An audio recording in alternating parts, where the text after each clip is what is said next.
Assalamualaikum warahmatullahi wabarakatuh.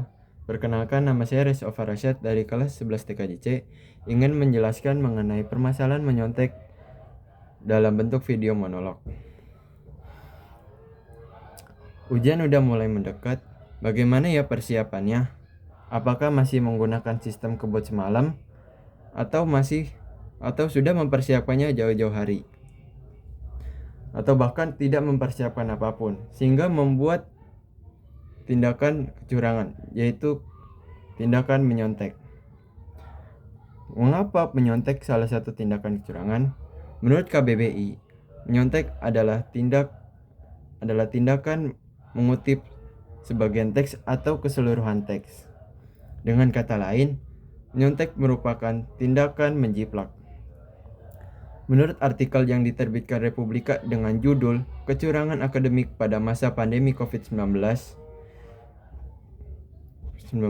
di SMA Jawa Barat, menunjukkan bahwa terdapat 88,3% siswa pernah menyontek dan sisanya tidak. Pada tahun 2024, diadakanlah survei penilaian integritas oleh KPK dan menunjukkan bahwa terdapat 78% sekolah masih memiliki budaya menyontek. Tentu hal ini memprihatinkan, bukan? Karena siswa-siswa ini yang akan meneruskan negara ini pada masa yang akan datang. Ada banyak faktor yang mendukung hal ini sehingga tindakan menyontek terus berkembang pesat. Yaitu faktor tekanan dan sistem evaluasi.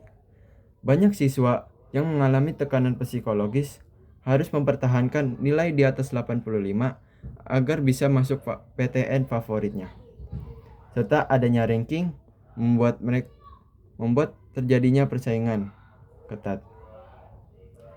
Sehingga adanya cikal bakal kecurangan. Bahkan ada guru yang seakan menutup mata sehingga akan perihal tersebut. Yang kedua, faktor pandemi COVID-19. Tidak dapat dipungkiri bahwa COVID-19 menjadi faktor terjadinya menyontek.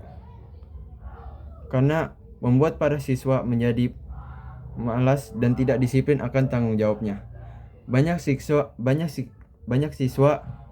yang hanya copy paste jawaban dari Google, dari internet tanpa memikirkan apa isi dari jawabannya. Adapun mereka juga menggunakan alat pemindai soal seperti Photomath dan membuat screen share untuk berbagi jawaban kepada temannya. Yang ketiga, ada faktor dari keluarga dan lingkungan. Menurut jurnal Pinisi Journal of Art, Humanity and Social Studies, analisis perilaku pada siswa sekolah menengah kejuruan di Kabupaten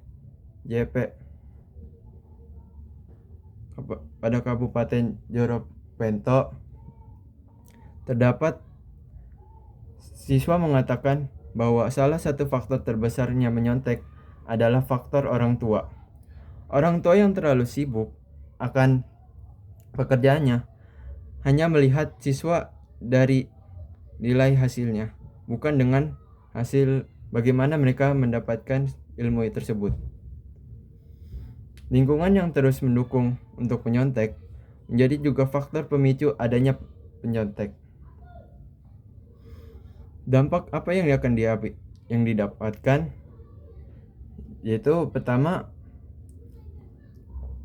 dampak krisis identitas kepada generasi muda. Menurut lembaga anti-fraud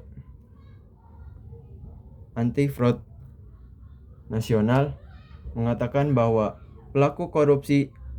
sebesar 78% pelaku korupsi di bawah umur 30 tahun memiliki catatan kecurangan dalam akademik.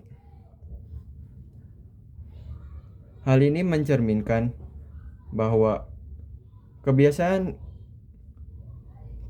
kecurangan dalam bangku sekolah dapat berlanjut hingga ke dunia profesional. Yang kedua, sulit dalam daya saing pada tingkat global. Peringkat PISA Indonesia cukup memprihatinkan. Kenapa? Karena Indonesia dalam lingkup literasi hanya berada di peringkat 69 dari 81 negara. Dan lingkup matematika dan sains hanya pada peringkat 67 dari 81 negara. Serta analisa kritis yang lemah membuat lulusan Indonesia sulit bersaing di tingkat internasional.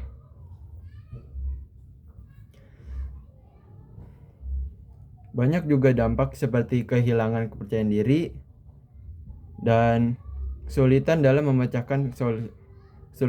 menyelesaikan masalah. Tentu ada masalah, pasti ada solusi. Solusinya yaitu penerapan metode pembelajaran 2A, Aku Anti Korupsi. Inovasi yang dibuat dari Universitas Bandung Islam telah berhasil mengurangi 35% kasus plagiarisme dalam masa uji coba di 15 SMA. Yang kedua, penerapan CBT atau Computer Based Test. Pemerintah telah melebarkan ujian berbasis komputer sejak 2020.